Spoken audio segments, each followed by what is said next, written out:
हरिओम। नदी जब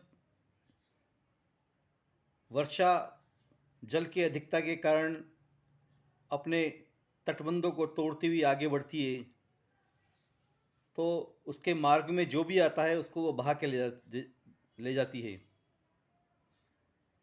वह कोई भेदभाव नहीं करती है। कुछ भी आए उसके मार्ग में उसको वो बहाकर ले ही जाती है। इसी प्रकार से अग्नि जब कहीं जलती है, उसकी चपेट में जो भी आता है वो उसको भस्म कर देती है। भूगर्भीय हलचल जब भी होती है, उसके परिणाम चाहे कुछ भी हो, किसी का भी घर नष्ट हो या कुछ भी हो, वह कुछ देखते नहीं है। इसी प्रकार से जो वायु है, तूफान जब भी आता है उसके मार्ग में जो भी होता है उसको वो उड़ा उड़ा देता है। वह अपने अपने धर्म में, ये सब लोग, प्रकृति अपने अपने धर्म में कट्टर है, पूरी कट्टरता से अपने धर्म का पालन करती है। किसी प्रकार का भेदभाव नहीं करती, कुछ देखती नहीं है सामने की, सामने क्या है, क्या स्थितियां हैं। बिना देखे अपने जो स्वभाव है, धर्म है, उसका कट्टरता से पालन प्रकृति करती है। इसी प्रकार से एक गाय है, उसका जो स्वभाव है वह अपने स्वभाव में रहती है, उसका कट्टरता से पालन करती है। किसी भी वस्तु, किसी भी प्राणी को आप देख लीजिए, जैसा उसका स्वभाव प्रकृति ने, भगवान ने बनाया है, वह अपने उस स्वभाव में कट्टरता से रहता है। कट्टरता का अर्थ है अपने धर्म का, अपने स्वभाव का पालन करना, उसी में रहना। एकमात्र मनुष्य ऐसा है जो एक विशुद्ध पवित्र संस्कृति में जन्म लेने के बाद भी अपनी संस्कृति का, अपने धर्म का, अपने संस्कारों का, अपने पूर्वजों का, अपनी परंपराओं का पालन अपने स्वार्थवश, अपने प्रमादवश करना छोड़ देता है। और कट्टरता को वह एक अपराध समझता है, जबकि अपराध तो वह स्वयं कर रहा होता है, अपने धर्म का पालन छोड़कर, अपनी परंपराओं का पालन छोड़कर, अपने स्वभाव का पालन छोड़कर। हमको हमारे ऋषि मुनियों से विरासत में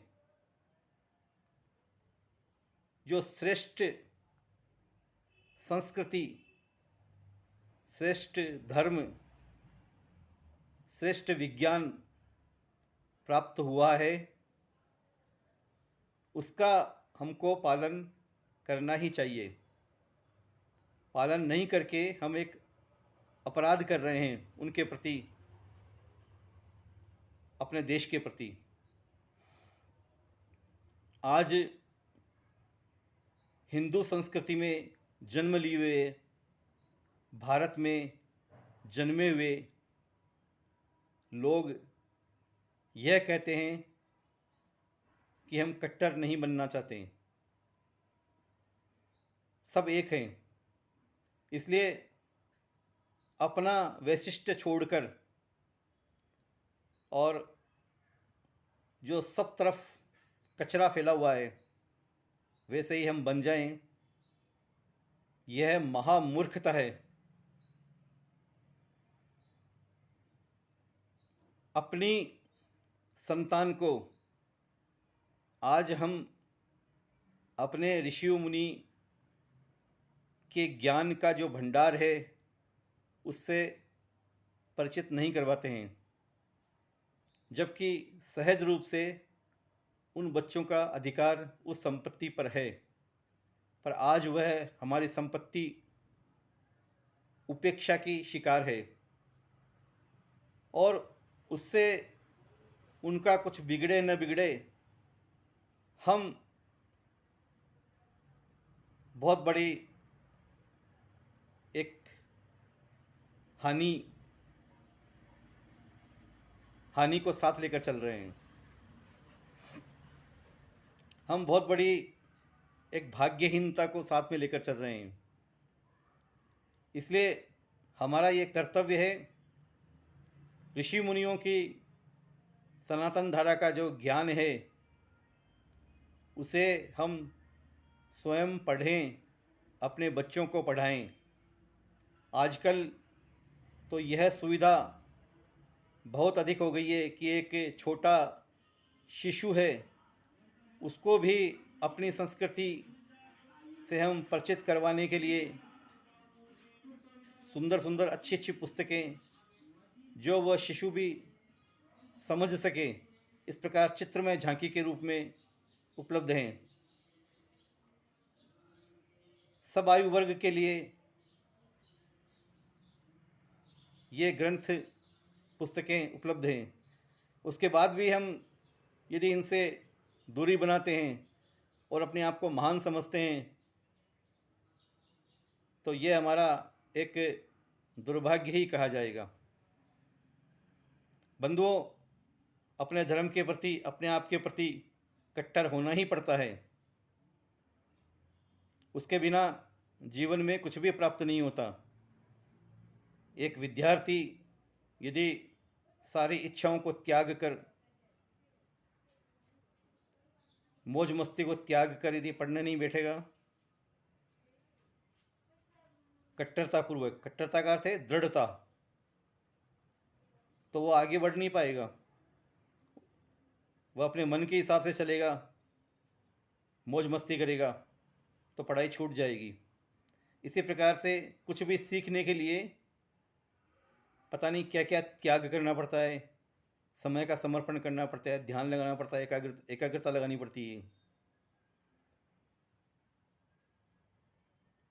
छोटे छोटे काम में आप देख सकते हैं।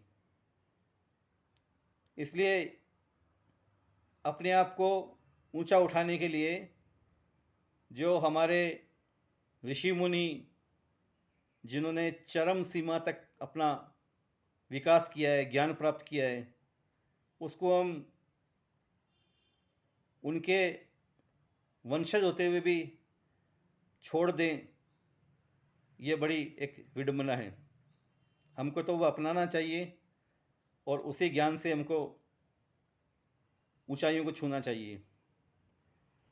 प्रज्ञा साधना आध्यात्मिक पुस्तक केंद्र, जयपुर, इसी प्रकार के ग्रंथ और पुस्तकें आप तक पहुंचाने के लिए तत्पर है। यह कार्य विगत 35 वर्षों से चल रहा है। आपको इस संबंध में जो भी जानकारी चाहिए, जो भी पुस्तकें चाहिए, आप व्हाट्सएप संदेश करके अथवा फ़ोन से सीधे बात करके और जानकारी प्राप्त कर सकते हैं।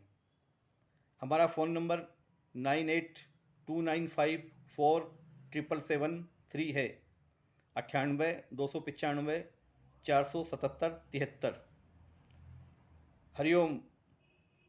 नारायण नारायण नारायण।